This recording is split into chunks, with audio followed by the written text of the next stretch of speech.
ตอนข่อยอายุ22ปีมีความฝันว่าอยากหาเงิน1,000,000 บาทก่อนอายุ25ปีเนาะแล้วอยู่ต่อมาช่วงข่อยอายุ23ปีภายใน1ปีปลายข่อยเฮ็ดเป้าหมายของข่อยบรรลุได้เนาะก็คือการมีเงินเก็บ1,000,000 บาทในช่วงอายุ23ปีข่อยเป็นพ่อค้าออนไลน์คนหนึ่งที่เปิดร้านชื่อร้านว่า Freedom Shop ข่อยตั้งเป้าหมายไว้ว่าอยากมีเงินเก็บ1,000,000 บาทก่อนอายุ25ปีข่อยเฮ็ดมันได้ก่อนอายุ25ปีในช่วงนั้นน่ะข่อยผู้หนึงเป็นวัยรุ่นที่ค่อนข้างจะไฟแรงในการเฮ็ดธุรกิจอยากลงทุนเงินอยู่ในกระเป๋าเงินก้อนนี้น่ะบ่แน่ใจว่าในช่วงนั้นข่อยคิดว่าจะเอาเงินพวกนี้นะจะเอาเงินจำนวนนี้เอาเงินก้อนนี้นะมาลงทุนอย่างดีเพราะว่าธุรกิจที่เฮ็ดอยู่ปัจจุบันในช่วงเนี่ยก็คือมีร้านขายเกิบเนาะมีร้านขายเกิบแล้วก็ขายเครื่องออนไลน์เฮาอยากมีธุรกิจอีกธุรกิจหนึ่งซึ่งที่บ่แม่นร้านขายเกิบที่เฮาเฮ็ดอยู่ปัจจุบันนี้ในช่วงที่โควิดกำลังผ่อนโตลงเนาะแล้วก็เห็นธุรกิจหนึ่ง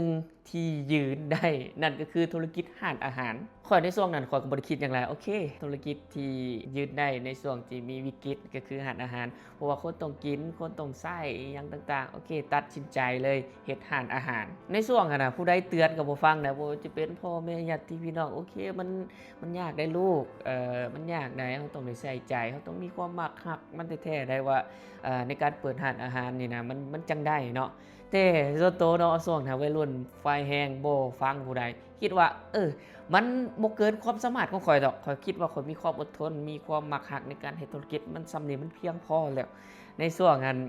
มีสโลแกนอยู่ในใจตลอดว่าเอามาใช้ตลอดว่าสโลแกนในยุคนั้นของข่อยมัน just do it โอเคลงมือเฮ็ดเลยหลังจากตัดสินใจเปิดร้านอาหารเนาะประสบการณ์ก็บ่มีแต่ว่าประสบการณ์ของข่อยน่ะมันลบศูนย์เนาะสำหรับความรู้ทางด้านอาหารก็แม่น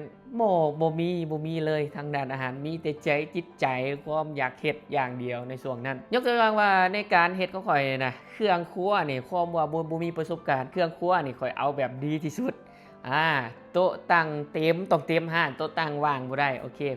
ข่อยสิห้องรับลูกค้าข่อยเอิ้นเซฟมาแต่ไทยเนาะเซฟก็เป็นอาวของเฮาเองเพิ่นเป็นเซฟอยู่ภัตตาคารอยู่ประเทศไทยโอเคอาวมาช่วยร้านหน่อยเด้อ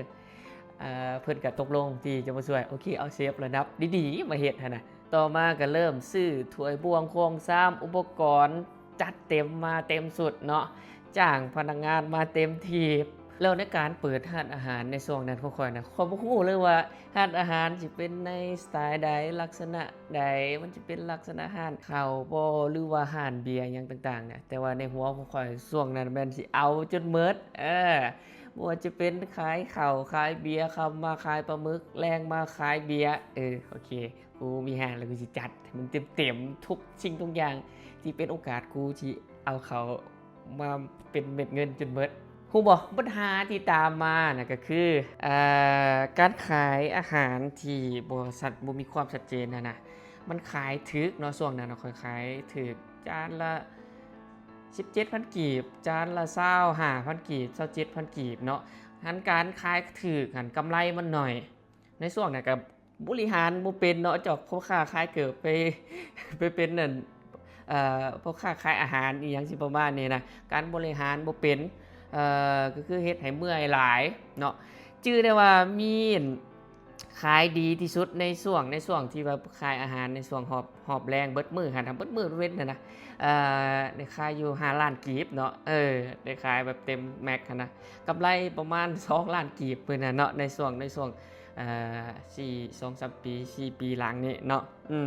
เฮ็ดเบิดมื้อจนฮอดเช้าแลงเนาะในช่วงนั้นก็มื้อที่มันได้ขายดีเนาะแล้วก็บ่ได้รวมมื้อที่บ่ได้ขายแต่ว่าตอนเช้านี่ก็ได้ลุกแต่ดึกเพื่อลงจ่ายตลาดเองแบบโคตรเมื่อยเมาค้างในก็ปานนั้นยกตัวอย่างว่าแขกมาหมู่คู่มาเนาะเฮาก็ต้องได้นั่งกับเจ้าเขาเจ้าอยากมาอุดหนุนเฮาก็ต้องได้นั่งนำเขาจนดึกประกอบกับช่วงนั้นน่ะข้อยมีเรียนแน่เนาะเรียนแต่เช้าจนฮอด5โมงแลงในช่วงกันระหว่างกลางมื้อก็ให้แฟนอยู่ท่าเนาะตอนแรกมาลุยต่อแล้วบัดนี้ประสบการณ์ที่เจอหั่นน่ะในการเฮ็ดร้านอาหารเนาะมื้อเกี๊ยมอาหารหลายหั่นลูกค้าเพิ่นน้อยเนาะบูดเน่ามื้อเกี๊ยมน้อยผันลูกค้ามาเต็มบ่พอขายพนักงานออกเวียกเข้าเวียกใหม่ตลอดการไปกันมาแบบสมเปสมปุ้ยเลยนะบริหารจัดการเงินเดือนบ่ได้เนาะการเงินก็บ่ดีช่วงนั้นมันถาโถมเข้ามาในช่วงระยะที่เฮาเปิดมาช่วงหนึงหั่นนะและสิ่งที่ตามมาก็คือร้าน Freedom Shop ร้านเกือบของเขายอดขายก็ตก จับนี่ก็บ่ได้จับหันก็บ่ดีนี่นะการบริหารแบบใด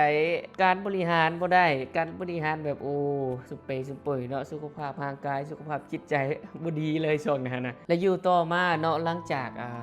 ลงตลาดแล้วข้อยยังจื้อได้ดีว่ามื้อนั้นเป็นมื้อที่ข้อยจื้อแล้วก็ข้อยยังสัมผัสความรู้สึกนั้นได้อยู่เฮาเมื่อยเฮาล้าเฮาเจอกับปัญหาที่ยังแก้บ่ได้ว่าจะเป็นเรื่องการบริหารจัดการเรื่องภายในองค์กรเนาะ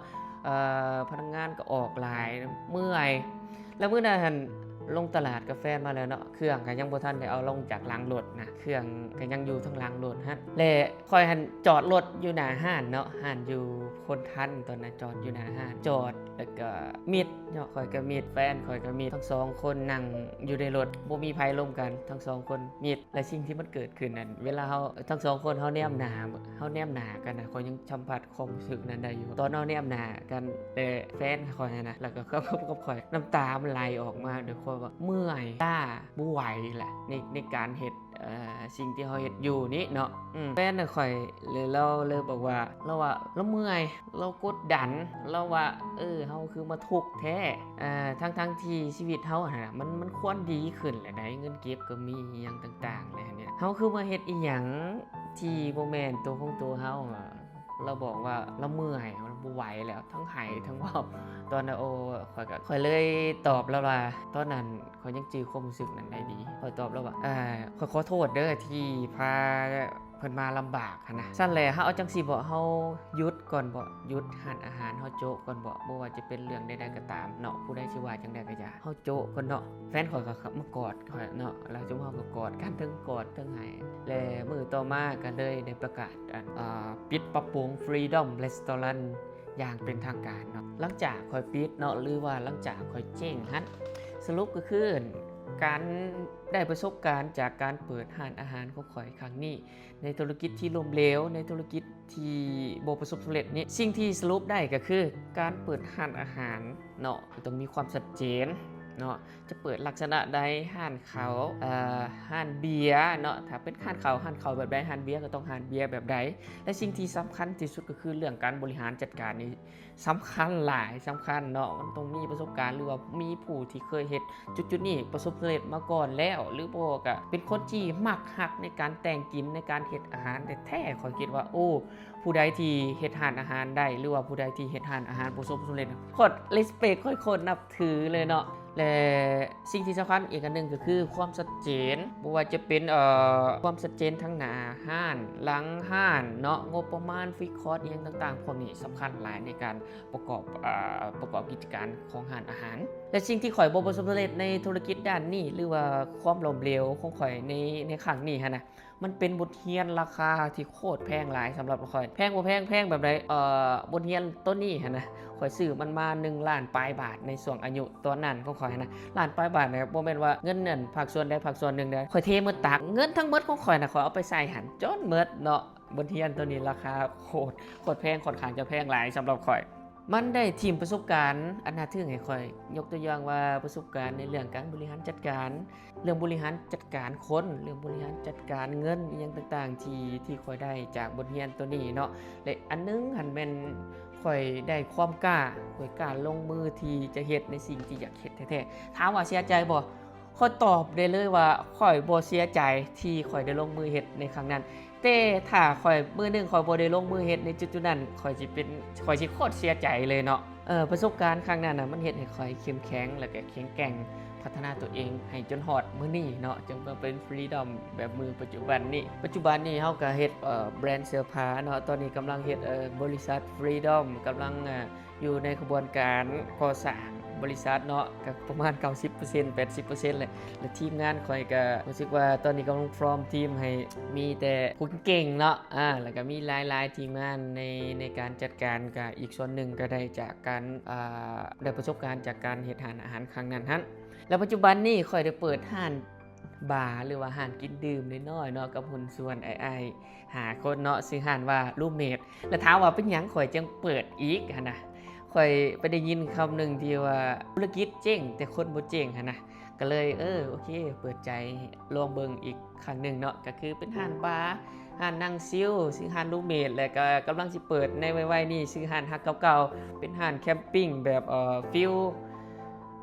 แคมปิ้งวินเทจเนาะเดี๋ยวเกียร์มาเบิ่งนำกันว่ามันสิประสบสำเร็จบ่แต่ว่าข่อยมั่นใจว่าประสบสำเร็จหรือบ่ประสบสำเร็จก็บ่เป็นหยังว่าสิ่งที่ข่อยได้เฮ็ดมันก็มีความม่วนความมันในการเฮ็ดในการใช้ชีวิตเนาะ